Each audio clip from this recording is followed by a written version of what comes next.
Pada saat itu pun keadaan analis misal ini sudah tidak terkendali.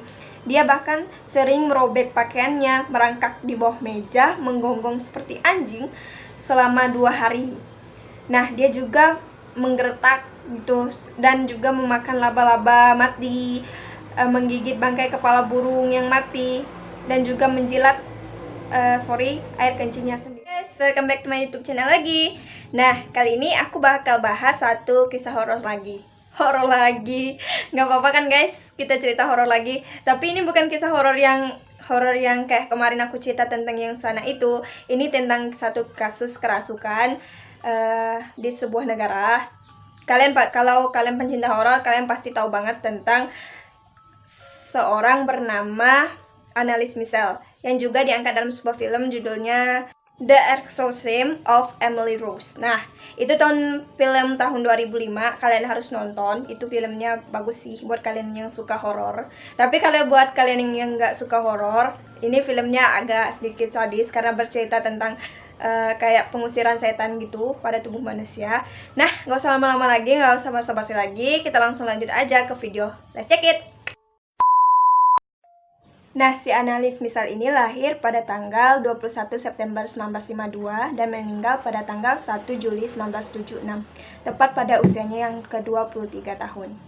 Anneliese Michel adalah seorang perempuan kelahiran Bavaria, Jerman Barat, yang pada saat itu meninggal karena diduga mengalami gangguan atau kerasukan setan dan menjalani kegiatan pengusiran setan tepat setahun sebelum ia meninggal. Nah guys, sebelum aku masuk ke kronologi cerita, aku bakal bahas tentang siapa sih si Anneliese Michel ini, mulai dari kehidupan awal dia sebelum mengalami pengusiran setan ini.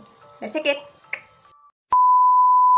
Jadi, Anneliese Michel ini punya seorang ayah bernama Joseph Michel dan juga ibunya yang bernama Anna, dan memiliki 5 orang saudara.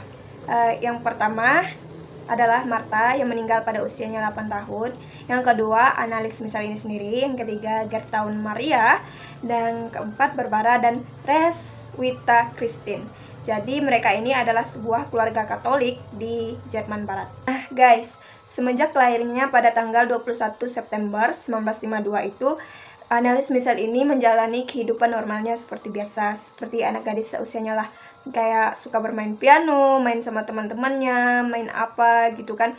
Dia juga suka bernyanyi, main tenis, berenang. Dia juga punya suara yang bagus guys, dan senyum yang indah. Nah, ini dibuktikan pada saat ia masih remaja. Dan setelah ia bertumbuh dewasa, sekitar umur 16 tahun, si Anneliese Michel ini mulai mengalami gejala-gejala kerasukan. Tapi pada saat itu mereka belum tahu kalau itu kerasukan guys. Jadi cuman kayak gejala kejang-kejang kayak gitu. Dan dokter menduga itu adalah epilepsi. Karena keluarga Michel ini adalah penganut agama Katolik, jadi Anneliese Michel ini suka sekali pergi ke gereja beribadah gitu guys. Dia juga sangat taat sekali pada agama gitu. Jadi agak heran sih kalau emang kayak kerasukan gitu seperti yang dikatakan oleh orang-orang gitu kan. Nah, next kita langsung masuk aja ke kronologi cerita, oke? Let's check it! Nah, pada bulan September 1968, tepat sebelum ulang tahunnya yang ke-16 tahun, si Anneliese Michel ini mulai mengalami kehilangan kesadaran, kelumpuhan, juga diikuti ketidakmampuan untuk berteriak minta tolong gitu. Jadi seperti kayak ada tekanan gitu di dadanya atau di perutnya gitu, sehingga dia merasa bahwa ia seperti dicekik oleh seseorang dan merasa bahwa dirinya tidak mampu apa-apa, tidak mampu berteriak, bahkan untuk berteriak pun tidak bisa gitu guys. Nah, pada tahun-tahun berikutnya setelah serangan pertama itu yang tadi yang kejang-kejang, pada tahun 1969 dia juga mengalami hal serupa, seperti kayak hilang kesadaran gitu guys. Dah tuh mulai merasa dadanya sakit, kayak ditekan, seolah-olah ditekan gitu, merasa tekanan di perutnya, bahkan sampai mengalami kelumpuhan. Setelah itu kan si Anneliese Michel ini dibawa ke dokter dan menjalani elektroflogram atau EEG. Aku nggak bisa itunya. Tidak mendeteksi gangguan neurologis apapun, meskipun dari gejala tersebut dapat didiagnosis sebagai gejala epilepsi. Nah guys, pada musim panas berikutnya, ketika mengalami gejala yang ketiga, Anneliese ini juga didiagnosis menderita pleuritis dan pneumonia atau radang paru-paru, dan dia juga harus dirawat di sebuah klinik khusus pada saat itu. Tapi setelah dikasih obat terus-menerus, diperiksa ke dokter secara terus-menerus, analis misal ini tidak mengalami perubahan, malah makin parah guys. Dia makin malah kayak benar-benar seperti orang kerasukan dan meronta-ronta gitu guys.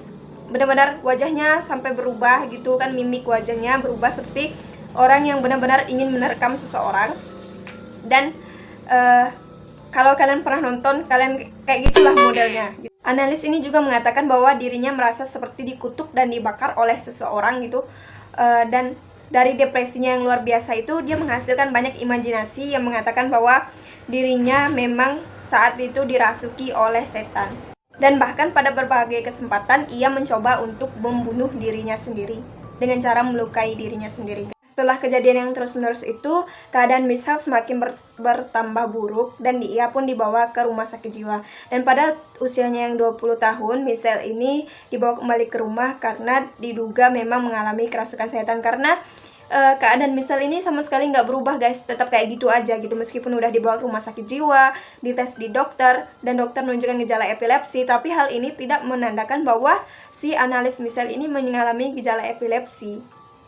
Analis misal juga takut akan benda-benda rohaniah gitu, kayak patung salib, rosario, dan sebagainya.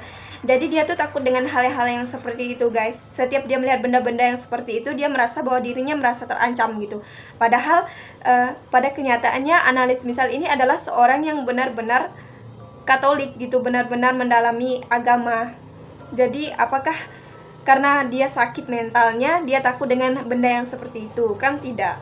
Nah, diduga pada saat itu, analis misal ini mengaku ia kerap melihat wajah iblis dan dengar bisikan-bisikan yang ada di telinganya gitu guys.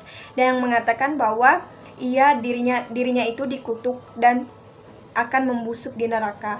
Dari kata-kata yang didengar yang ada di telinganya gitu guys.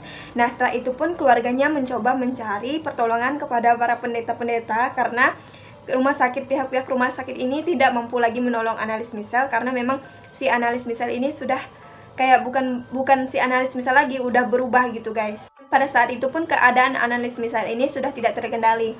Dia bahkan sering merobek pakaiannya, merangkak di bawah meja, menggonggong seperti anjing selama 2 hari. Nah, dia juga menggertak gitu dan juga memakan laba-laba mati, menggigit bangkai kepala burung yang mati, dan juga menjilat air kencingnya sendiri. Jadi emang kejadian-kejadian ini emang di luar kepala gitu guys, di luar akal sehat. Jadi orang tuanya si analis misal ini berusaha untuk menghubungi pendeta pada saat itu.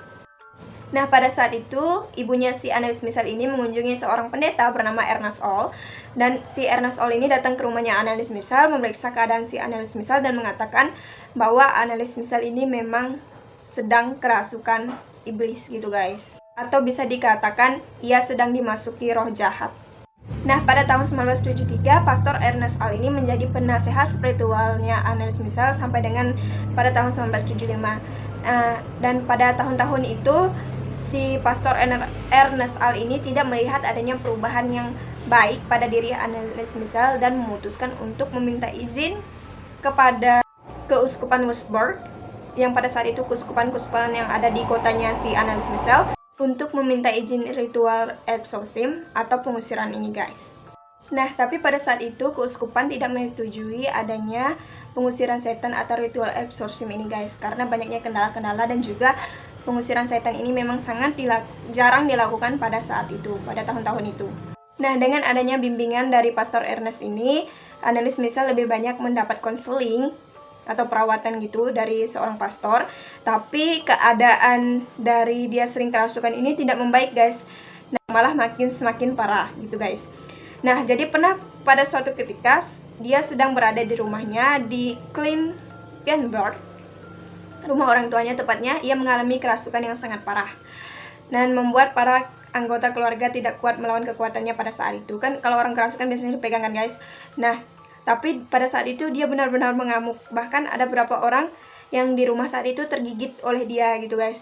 Dia menolak untuk makan. Katanya setan tidak mengizinkannya untuk makan. Iblis-iblis yang ada di dalam tubuhnya itu tidak mengizinkan ia untuk makan. Analis juga tidur di lantai gitu, makan laba-laba kayak yang aku bilang tadi, lalat dan batu bara. Dia bahkan sering minum air sendiri, maaf. Dia juga sering mendengar teriakan-teriakan selama berjam-jam, dan ia juga mencampakkan salib, memutuskan lukisan Yesus, merobek-robek lukisan Yesus gitu, terus menarik putus rosario. Analis juga mulai melakukan tindakan-tindakan brutal seperti melukai dirinya sendiri, kayak kaca gitu digesek-gesek ke badannya, terus merobek pakaiannya, kencing di lantai. Itu sudah pemandangan yang biasa. Jadi itu adalah pengalaman saat analis ini mengalami kerasukan yang benar-benar parah pada saat itu. Nah, setelah bertahun-tahun konseling dengan si Pastor Ernest Al ini, Pastor Ernest Al kan tidak melihat adanya perubahan. Jadi Pastor Ernest Al ini meminta izin sekali lagi kepada Keuskupan Westport untuk meminta izin melakukan ritual eksorsim ini, guys. Nah, setelah sekian lama ditinjau, akhirnya Keuskupan Westport ini pada bulan September 1975 mengizinkan ritual eksorsim ini, guys, karena melihat dari kondisi analis misal juga sudah tidak terkendali. Uskup Agung Westport bernama Joseph Stang menyetujui untuk melakukan ritual dan memerintahkan dua orang pastor bernama Arnold Rance dan Pastor Ernest All untuk melakukan ritual The Great Exorcism pada analis misal. Nah, dasar dari melakukan ritual ini adalah ritual Romanum yang mengadopsi hukum gereja Katolik, yaitu kanon yang diterbitkan pada abad ke-17. Dengan berlandaskan hukum tersebut yang ditetapkan bahwa analis harus diselamatkan dari kepemilikan atau kerasukan oleh beberapa setan. Nah, setannya itu bukan hanya satu, guys, iblis yang ada di dalam tubuhnya analis misal ini, maaf. Jadi ada beberapa setan yang disebutkan oleh analis misal dalam yang direkam gitu kan pas pengusiran setan itu ada yang direkam. Nah, jadi rekaman itu menunjukkan bahwa ada sekitar 5 atau berapa gitu, nanti aku baca yang ini namanya, yaitu Lucifer, Yudas, Iskariot, Nero, Cain, Hitler, Fishman, dan berapa jiwa terkutuk lain yang ada di dalam tubuh si misal ini sendiri, guys. Kalian bayangkan tuh, guys, satu aja kalau kerasukan udah kayak apa. Ini berapa, guys? Berapa iblis yang ada di dalam tubuhnya analis misal. Sejak bulan September 1975 sampai 1976 itu, analis misal melakukan proses ritual eksorsim ini selama 2 atau 3 kali dalam seminggu. Dan pada saat dilakukan ritual eksorsim ini, analis misal akan dibelenggu atau dipegang oleh 3 orang maksimal, orang laki-laki gitu, dipegang atau mungkin diikat barangkali, guys, ketika menjalani ritual eksorsim ini. Nah, setelah berhasil menjalankan ritual-ritual tersebut, analis misal ini keadaannya mulai membaik. Jadi dia mulai mengalami kehidupan normalnya. Dia juga bisa mengikuti ujian akhir pada saat itu. Dia juga bisa pergi ke gereja. Tapi sayangnya setelah tahun-tahun berikutnya, dia mulai mengalami gejala yang sama seperti kelumpuhan dan tidak sadar diri atau pingsan lebih sering. Nah, setelah kejadian itu, guys, eksorsim mulai dilakukan lagi selama berbulan-bulan dan selalu dengan doa-doa dan mantra-mantra yang sama, dan kadang dihadiri oleh anggota keluarga dan beberapa tamu, seperti sepasang suami istri yang sering melihat penglihatan tentang si analis misal ini. Dan juga selama berminggu-minggu selama ritual itu, analis menolak untuk makan karena seperti yang aku bilang tadi, iblis melarangnya untuk makan, kata dia. Dan itu lututnya si analis misal ini juga dipenuhi koreng karena sering berlutut untuk kan dalam agama Katolik itu ada yang namanya pengampunan dosa. Nah, jadi dia sering berlutut untuk berulang kali menerima pengampunan dosa dari beberapa pastor yang menjalani ritual eksorsim ini, guys. Nah, ritual eksorsim ini juga dipenuhi dengan sesi interogasi yang banyak terhadap sang setan dalam tanda kutip ya. Terus interogasi ini berkisar pertanyaan-pertanyaan mengapa masuk ke dalam orang ini, terus bagaimana mereka bisa sampai merasuki, dan mengapa mereka dikirim jika dikirim oleh seorang. Tapi kapan mereka berencana meninggalkan, apa pesan yang disampaikan, dan jelas pertanyaan-pertanyaan kunci, setan ini siapa, nama kamu, dan sebagainya. Itu udah lebih dari banyak lah, guys. Ada sekitaran 40 kaset video yang merekam dari kejadian ritual si analis misal ini, guys. Nah, aku bakal dengerin kalian rekamannya. Kalau kalian mau dengar sih, kalau enggak skip aja.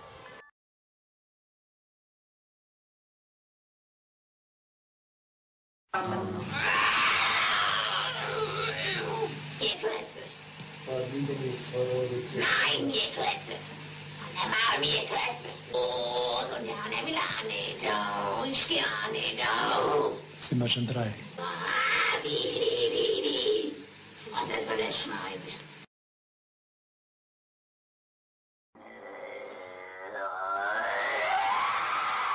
Kind Gottes. Ich hab ein Maul erschlagen.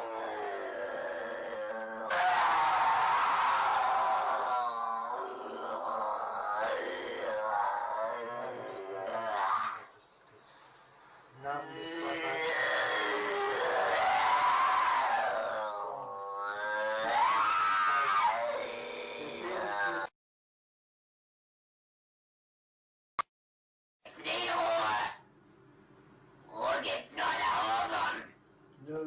Ruhe gibt's nur dort, wo die Liebe ist. Ja, bei uns gibt's Nur Hass. Ja, Und wo nur Hass ist, da gibt's keine Ruhe. nein. Und für uns gibt's nie Ruhe. Nie. Weil In der Ewigkeit.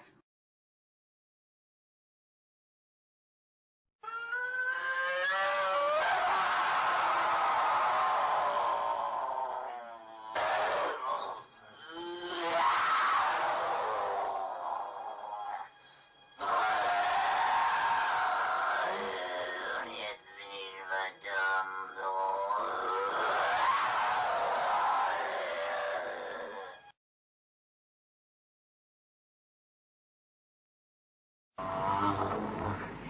Die müssen in eigenen Seminaren ausgebildet werden, die dürfen nicht auf die anderen Universitäten. Kapiert? Klar. Ist da sonst noch etwas zu sagen? Weil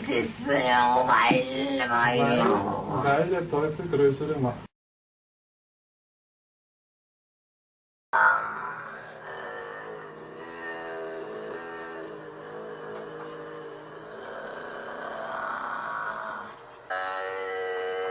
im Namen deines Sohnes, den Jungfrau, im Namen Jesu, befehle ich dir auszufahren.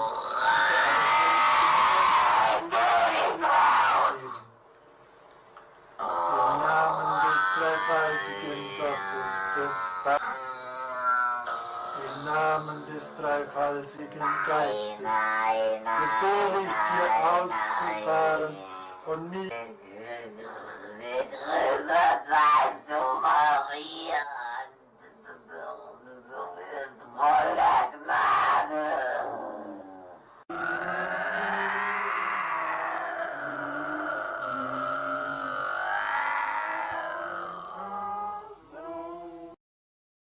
Nah, tanggal 30 Juni 1976 adalah hari ritual eksorsim Annelies yang terakhir, di mana pada saat itu Annelies sangat mengalami menderita akibat radang paru-paru juga. Tubuhnya sangat kurus sekali, guys.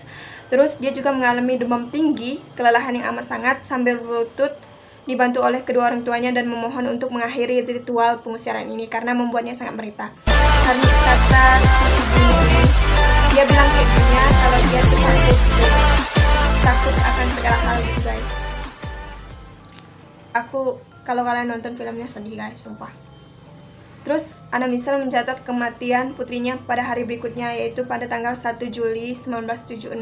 Dan pada siang itu juga Pastor Ernest Ohl melapor kepada pihak yang berwenang di Aschaffenburg, Texas Senior, dan segera menyelidiki kasus tersebut. Nah, tapi kasus si Annelies Missel ini belum berakhir sampai di situ saja, guys.